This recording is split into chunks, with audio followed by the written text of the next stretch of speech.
इसको बोलते हैं माइक्रोमीटर। पिछली क्लास में हम देखे थे वर्नियर कैलिपर, जिसका लिस्ट काउंट था मीट्रिक में 0.02 mm।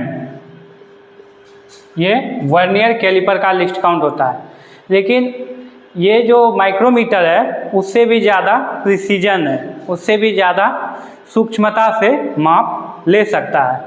तो आज हम देखेंगे कि माइक्रोमीटर क्या है, इसका पार्ट्स का नाम क्या है, इसका वर्किंग प्रिंसिपल क्या है और इससे रीडिंग कैसे लेंगे।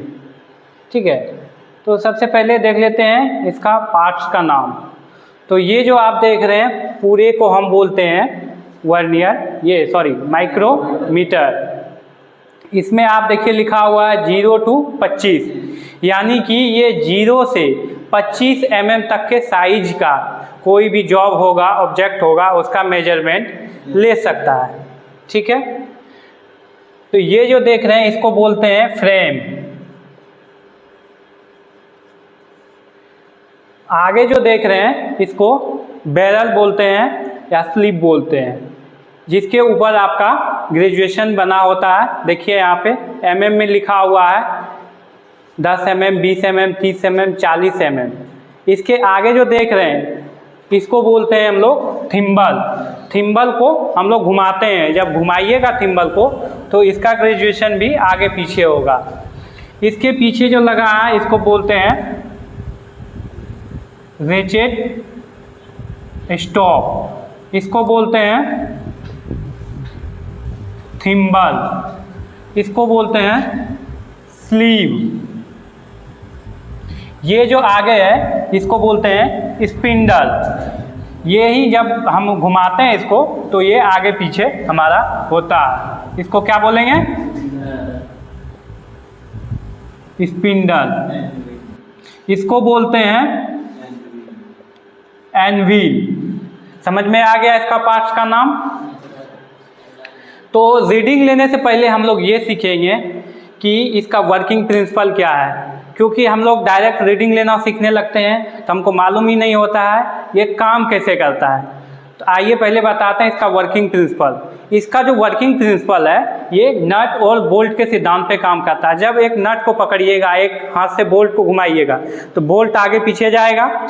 सेम प्रिंसिपल इसमें यूज होता है। आगे हम आपको जो वर्नियर के ये माइक्रोमीटर है इसको खोल के भी दिखाएंगे कि इसके अंदर क्या है, ये कैसे काम करता है। वर्किंग प्रिंसिपल जो है वो नट और बोल्ट के सिद्धांत पे काम करता है। आपको खोल के दिखाते हैं अंदर में कि कैसे इसमें नट और बोल्ट लगा हुआ होता है। इसके अंदर देखिएगा तो नट का थ्रेड इसके अंदर नट का थ्रेड बना हुआ है, इसके अंदर बोल्ट का थ्रेड बना हुआ है। जब हम इसको घुसाते हैं इसमें और इसको घुमाते हैं तो ये नट और बोल्ट की तरह काम करता है। तो आपको खोल के दिखाए कि इसके अंदर कैसे नट और बोल्ट लगा हुआ होता है। इसी को आगे पीछे करने से ये इसका मूवमेंटम होता है। ऐसा क्यों होता है? क्योंकि इसके अंदर जो थ्रेड कटा होता है ना, आप जब थ्रेड पढ़िएगा तो उसमें बताएंगे इसके अंदर जो थ्रेड हमारा बना होता है, तो जब हम इसके थिम्बल को एक बार घुमाते हैं, इसको 0 पे देखिए रखते हैं और 0 पे रख के एक बार हम जब घुमाते हैं 1 रोटेशन करते हैं तो इसके पिच के बराबर, यानी इसका जो पिच है एक पिच, इस पिच के बराबर दूरी ये आगे बढ़ता है। तो हमारा जो ये स्पिंडल है इसका जो लॉन्गिट्यूडनल मोमेंटम होता है वो क्रिएट होता है, जो कि हमारा होता है 0.5 mm। यानी आसान भाषा में कहें कि एक बार अगर हम थिम्बल को घुमाएंगे तो 0.5 mm आगे बढ़ेगा। समझ रहे हैं? तो इसके हिसाब से इसका हम लोग देखेंगे कि लिस्ट काउंट कैसे निकलेगा, यानी कि अल्पमतांक, सबसे मिनिमम मेजरमेंट इसमें हम कैसे लेंगे। आइए देखते हैं। यहाँ पे देखिए, स्क्रीन आगे कीजिए। देखिए यहाँ पे लिखा हुआ है 0, 1, 2, 3, 4, आगे से लेकर कहाँ तक होगा हमारा 25 तक, क्योंकि ये 25 mm के साइज तक का है। तो 0 से 1 तक में कितना लाइन होगा? 1 सेंटीमीटर में कितना mm होता है? 10 mm। तो यहाँ से यहाँ तक में कितना लाइन होगा हमारा? 10 mm। तो इसको ऊपर वाले लाइन को क्या बोलेंगे हम लोग? Main division. ठीक है, ऊपर वाले लाइन को हम लोग बोलेंगे मेन डिवीजन, जिसमें हमारा mm का जो साइज होगा वो लिखेंगे। नीचे जो लाइन है वो 1 mm को 2 भाग में बांट रहा है, यानी 0 के बाद जो पहला लाइन है उसको 2 भाग में तोड़ रहा है, यानी कि उसका मेजरमेंट कितना होगा? ½ mm। पर ½ mm पे वो लाइनिंग दिया हुआ है, उसको क्या बोलेंगे हम लोग? Sub division. ठीक है, ये मेन डिवीजन, ये सब डिवीजन। उसके बाद हम लोग देखेंगे थिम्बल डिवीजन।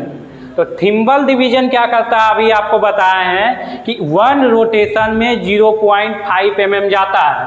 ठीक है, 1 रोटेशन में 0.5 mm जा रहा है, 0.5 mm। ठीक है, और इसमें जो होता है देखिए 0, 5, 10, 15, 20, 25, 30, आपको स्क्रीन में दिखाई दे रहा होगा, 40, 45, फिर जाके 0 है, 45 मतलब 50, यानी कि 50 इसमें लाइन बना हुआ है आपका थिम्बल में। तो 50 लाइन जब घूम रहा है एक बार तो कितना आगे जा रहा है? 0.5 mm। तो अगर हम इसको 0.5 को 50 से भाग देते हैं तो हमारा जो आंसर आता है वो 0.01 mm होगा ना जी? तो यही होगा हमारा इसका लीस्ट काउंट। आपको पूछ देगा माइक्रोमीटर का लीस्ट काउंट कितना होता है? 0.01 mm। कि रीडिंग कैसे लेंगे? तो रीडिंग जो लेंगे हम वो वेरियस टाइप का माइक्रोमीटर होता है, 0 से 25, 25 से 50, 50 से 75। तो पहले ये देख लेते हैं कौन सा माइक्रोमीटर में रीडिंग लेना कैसे है। तो आइए दिखाइए यहाँ पे।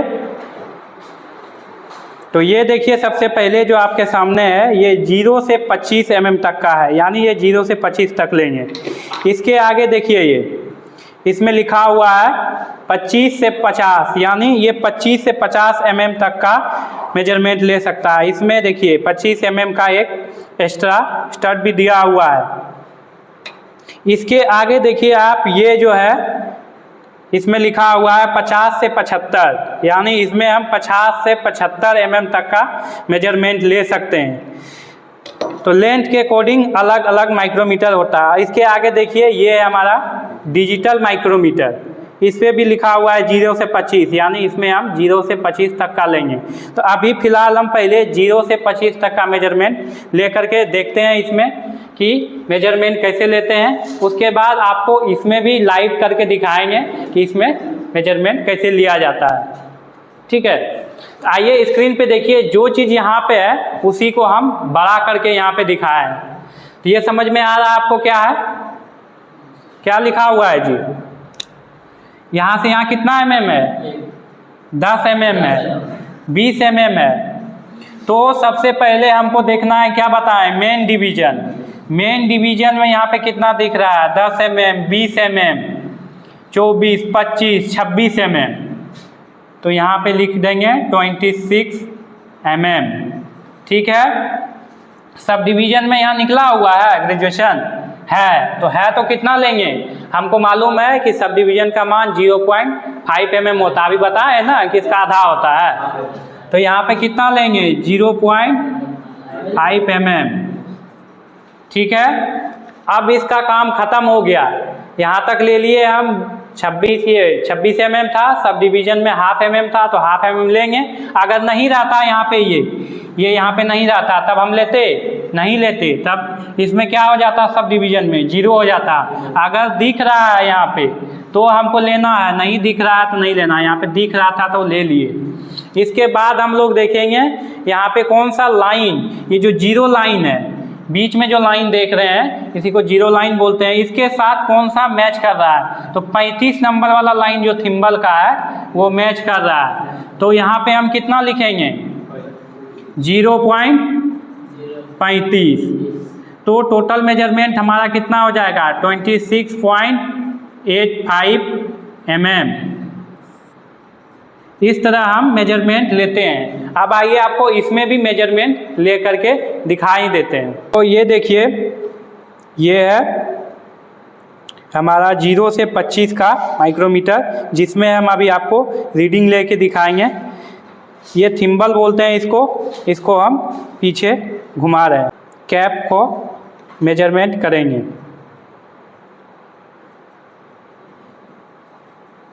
तो जब ये यहाँ पे इसके नज़दीक आ जाता है इसका स्पिंडल, तो हम इसको नहीं घुमाएंगे, थिम्बल को नहीं घुमाना है। तब हम किसको घुमाएंगे? रेचेट स्टॉप को। रेचेट स्टॉप क्या करता है हमारा, जब उसमें टच हो जाएगा तो वो सेंस कर लेता है और आवाज़ करने लगता है। तो ये आवाज़ करने लगा है, तो इसको हम छोड़ देंगे। ये लॉकिंग स्क्रू है, इसको लॉक करके हम इसको निकाल देंगे। अब देखेंगे कि हमारा मेजरमेंट क्या है। आपको दिख रहा होगा कि इसमें 5, 10, 15 यानी कि मेन डिवीज़न में mm हो रहा है।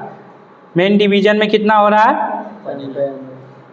15 mm हो रहा है। उसके नीचे देखिए, आपको लाइन दिख रहा है यहाँ पे 15 mm के बाद? नहीं दिख रहा है। तो क्या होगा? 0 हो जाएगा। यहाँ पे हम लोग क्या लिखेंगे? 0। अगर नहीं भी लिखेंगे सब डिवीज़न में कुछ भी तो चलेगा। उसके बाद देखेंगे थिम्बल डिवीज़न। थिम्बल में दिखाइए ये कितना लाइन क्रॉस किया है। जो 0 लाइन है इसके आगे देखिए यहाँ पे 15 लिखा है, 16 लिखा है, 16 और 17 के बीच में है। तो नियरेस्ट किसका है? 16 का नियरेस्ट है। तो यहाँ पे क्या होगा? 0.16। तो टोटल मेजरमेंट हो जाएगा 15.16 mm। और एक दूसरा मेजरमेंट लेके देखते हैं। हमारे पास एक प्लास्टिक है, इसका हम लोग रीडिंग ले करके देखेंगे कि इसमें कितना रीडिंग आता है। इसको इसके अंदर लगाएंगे, इसके बाद इसको घुमाएंगे। अब देखेंगे इसका मेजरमेंट कितना आ रहा है। तो ये जो थिम्बल पे 5 वाला लाइन है वो 0 लाइन के साथ मैच कर रहा है। तो हम जानते हैं कि थिम्बल का जो एक ग्रेजुएशन है यानी कि एक लाइन है उसका वैल्यू कितना है। इधर देखिए 0.01 mm, ठीक है। तो अगर इसमें 5 ग्रेजुएशन क्रॉस किया है, हमारा रीडिंग हो जाएगा 0.05 mm। ये हो जाएगा इसका रीडिंग। साथ देख रहे हैं ये हमारा एक स्पेनर है, इसको सी स्पेनर बोलते हैं। तो 0 एरर इसमें भी आता है। इसमें भी हम 0 एरर को चेक कैसे करेंगे? तो जब इसके थिम्बल को हम घुमाएंगे और ये 0 लाइन और थिम्बल का 0 लाइन दोनों आपस में मिलना चाहिए। अगर नहीं मिल रहा है तो हमारा एरर है। अभी देख सकते हैं इसमें 0 लाइन और ये दोनों लाइन आपस में मिल रहा है, तो हमारा एरर नहीं है। अगर एरर होता तो क्या होता? इससे आगे या पीछे होता। तो 0 एरर होने के बाद हम कैसे ठीक करते हैं? देखिए इसके पीछे एक होल है, उस होल में इसको फिक्स करते हैं और फिक्स करने के बाद इसको घुमाने के बाद एरर ठीक हो जाता है। देखिए अभी घुमाएंगे तो ये एरर इसका आ जाएगा। थोड़ा सा घुमाए हैं, आप देखिए पहले जो 0 पे था अब उसमें एरर शो हो जाएगा।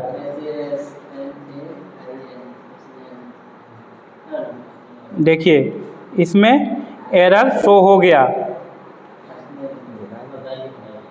यहाँ पे देखिए ये जो 0 लाइन है ये इसका थिम्बल का 0 लाइन से थोड़ा सा आगे चला गया है। तो इसमें हम बोल सकते हैं कि ये निगेटिव एरर है। इसको ही ठीक करने के लिए हम लोग इसका यूज करते हैं।